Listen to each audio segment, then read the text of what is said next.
me blades. Why do we never do it the easy way? Why can we not just... We've got the talent to steamroller teams, but we can't do it, can we? Stoke, 3-1 victory yesterday for Blades. Should be elated. And bigger picture is we are elated. We love it. We love the fact that it's another 3 points on board, but we don't have to make life difficult for ourselves. I thought we were cruising for the first 40 minutes, really, until they got one back through a really, just one of them spawny goals. We're all over them, absolutely all over them. And then they get that cross shot that comes in, and Wes is anticipating whether Jacob Brown's going to get a touch on it, so he's got to stay close to the middle in case he has to react. And when it completely flicks over Brown's head, it nestles into corner at goal. And from there I thought we looked really nervous. I know that we've confidence in ourselves, we've got a great defence overall, and we've got a good defensive record, but I do think there's a bit of apprehension in the air at the minute and a little bit of nervousness within the team.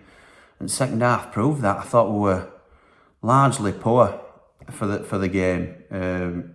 Obviously Bogle's second of the game to get our third made life an awful lot easier in 90th minute, but till then it were backs to the wall stuff, and it's not easy watching. It's not easy watching at all, and it's frustrating because we've got such talent in the team. Listen, I'm not moaning. We've won 3-1, but there's more to come from this team, and there's more to come from individuals. I mean, I'm going to touch on it. I'll do negative stuff first, because as I say, I'm trying to be balanced. Sander Berge, absolutely anonymous yesterday. I was saying to my brother, in possession, it can be 8, 9, sometimes even a 10. Out of possession is 2s and 3s. But yesterday, both, I thought he were really poor yesterday. He's not hit form at all since coming back from World Cup. We know there's a player in there. I understand persisting with him and trying to play him into form a little bit, and we're just fortunate that the rest of the team are playing so well. Well, the rest of the team bar one, because, again, Billy, I love you, Billy. Strutting around with your balls out. It was nice to be in and around the training ground and have the balls out. He's just not up to levels. Not up to the levels I thought. He's lost. Obviously, he's lost some pace over the last couple of years. He was never a pacey striker or a fox in the box. But even up until last season, he were holding it up well for us, and ball was sticking up top when it were coming to him. He'd have his back to defenders, stick his backside out and go down. Win as a free kick, relieve some pressure. He's not even doing that now. Touches are going astray. And even with first goal, which Eki rightly sort of lauded, that it was straight off training ground, really well planned out. Nothing that really Stoke could do about it, if I'm honest. Finished fantastically by Ndiaye. It was like 1-2 touch stuff. And there were one touch in there that nearly went awry, and it were Billy's. If it hadn't been Iliman that had got the clever touch to sort of get the ball back into play, we could have messed that move up as well. So I think he's more, dare I say, he's a bit of a liability at the moment. And I know we're still winning games while he's in team, but I think Jebo showed when he came on that he can be a decent option for us, and I'd like to see him have a go at Hull. Even if, hopefully McBurney's going to be back, but Eki rightly errs on side of caution with these things, and I'd be surprised to see McBurney start, even if he's back fit for Hull. But we'll see. We'll see what he wants to do.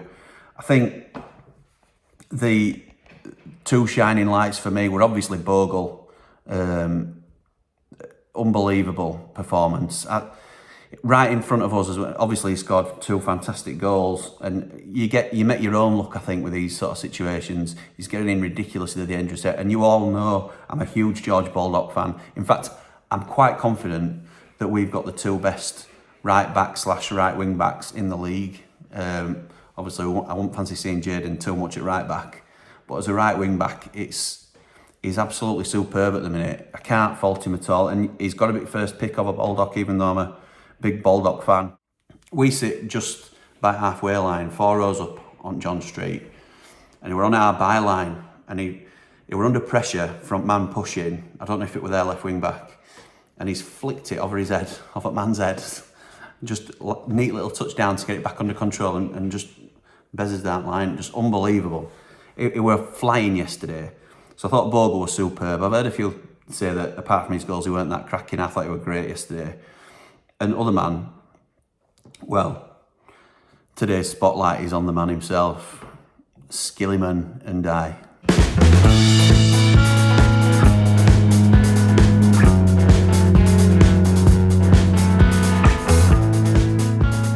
Iliman and I, he's absolutely irreplaceable. Absolutely irreplaceable. We won't hold on to him, I don't think, in summer. That's not me being negative, I'm being realistic. He's got a year left to run on his contract. Why would he sign with Sheffield United when he could go to... I think he's good enough for a Champions League squad. I'm not saying he's a Champions League player, but top 4, certainly top 6 Prem. I think we're in trouble if Marseille come calling. That's his boyhood club. But I think we'll really struggle to hold on to him. Got to enjoy him while we can, and we are doing. He's absolutely brilliant. Is it too early? I saw this question asked. I think it was on Sheffield United where Hal might have asked. Is it too early to say his best ever in a Sheffield United shirt? I don't think it is. I would, and obviously Curry and your classics going way back, I was not around to see, so it's unfair of me to sort of say we're better than Tony Curry. But I would be comfortably able to say he's the best I've seen in a United shirt, and he gets better every game. Absolutely unbelievable player. Absolutely unreal player. Absolutely unreal. I don't know if we'll see the likes of him again at Lane for some time, but if we're going to get off at line, it's because he's there. And as I say, I'm going to touch on him in the next segment, which is this.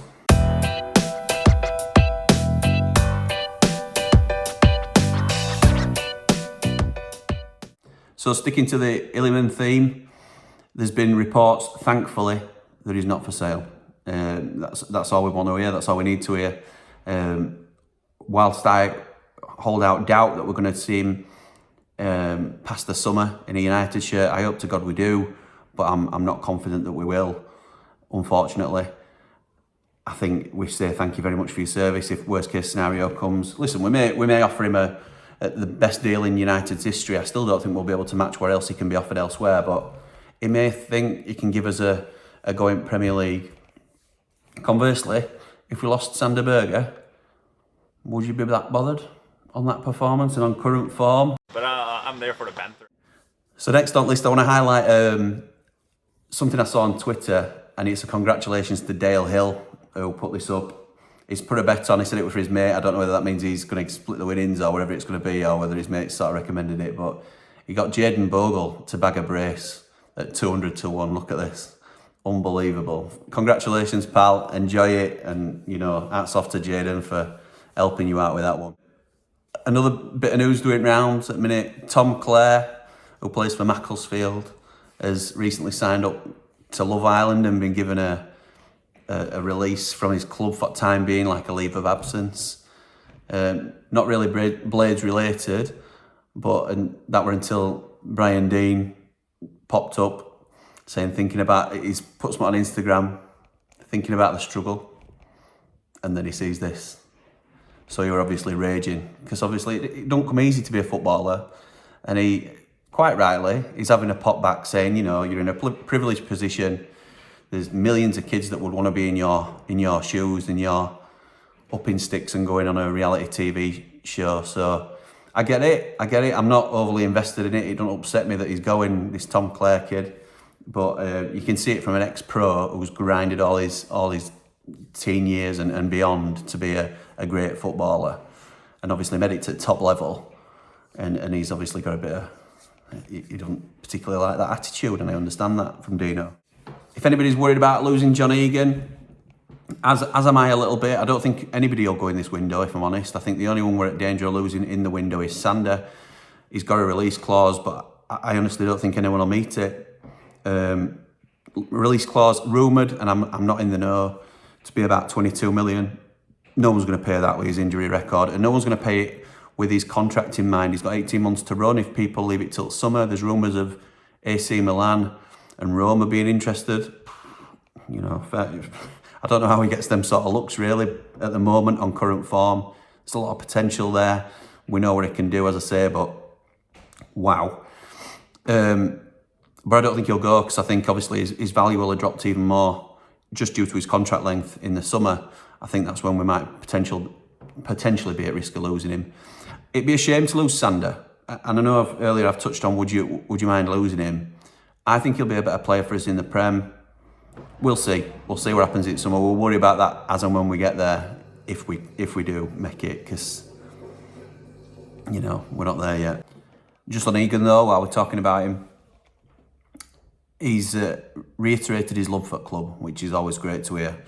And these quotes here are attributed to Yorkshire Live, saying how much he loves the club and he enjoys playing for the club and knows what it means to the fans. They're going to do it for themselves, but also for us as well. So, come on, John Egan, captain in waiting, vice captain currently, probably captain next year. We'll see how we go. Last one I want to leave you on is Jack O'Connell, the man with the magic hat. Keeps posting regularly on social media, as you can see here, about his insane gym workouts. He's in incredible shape, looks great, but we hear absolutely nothing about his comeback. I think it may be curtains for him in terms of his footballing career. I hope I'm wrong. And even if he makes it back, who's to say he's going to reach anywhere near standards that he was for United? I think you're on the verge of an England call-up personally. He was playing absolutely unreal. It's an absolute horror story, really, for somebody who's still contributing significantly behind the scenes. He's out of contract to end of year. And the only thing I'd say about Jock is if he's not going to come back, or it's looking unlikely that he makes it back before end of year, what would you do? What would you do with, you know, do you let him go on a free and then potential that in summer he gives it another go and somebody picks him up for nothing, a player who could be worth 20, 25 million back when he were in his pomp? I would be tempted. We're lacking a defensive coach. Do we offer him a contract that ties him into being a coach with United, sticking around the players in the first team? Obviously, that supports him in doing his badges if that's the way he wants to go. And then if there is a chance he gets back playing, we've got first refusal on offering him a contract. I don't know if there's any legalities to that we could do. I'm not entirely sure, but let me know what you think. The overall message that I haven't even touched on yet is we're now 11 points clear of third place. Blackburn are falling away, which we all predicted. Borough, West Brom coming on really strong. West Brom were 2-0 down away at Luton and beat them 3-2. They are the two teams to watch. But if we do our bit, we'll be absolutely fine. I just need to continue to believe that we're going to do it.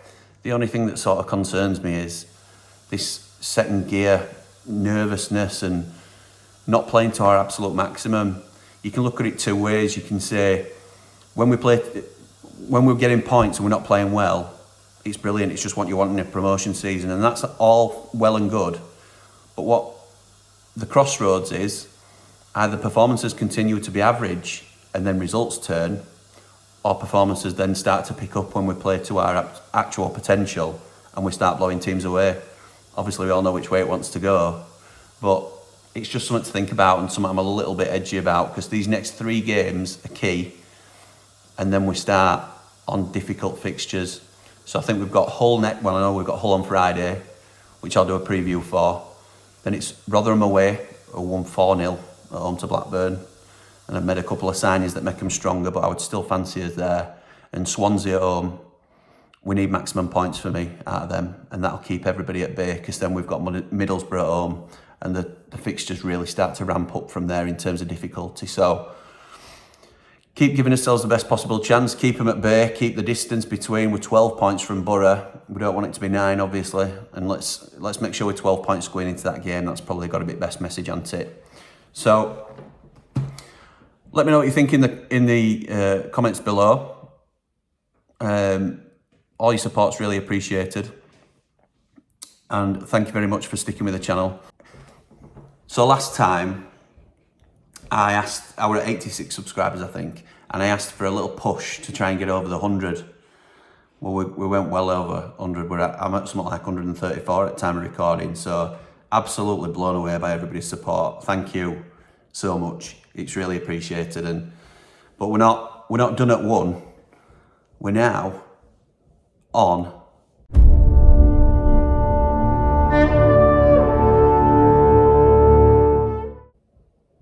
the canoe to 200. I'm not sorry. Anyway, moving on. So thank you all again for your support. Really appreciate it. Get your comments in. Let me know what you like, what you don't like. Happy to go back and forth. And I do take feedback on board, and, you know, we'll see where we go in terms of content going forward. If there's all you want to see that I'm not doing, or that I'm doing that you think is useless, let me know. And I'll be back in the week with a whole preview. And as always, up the blades.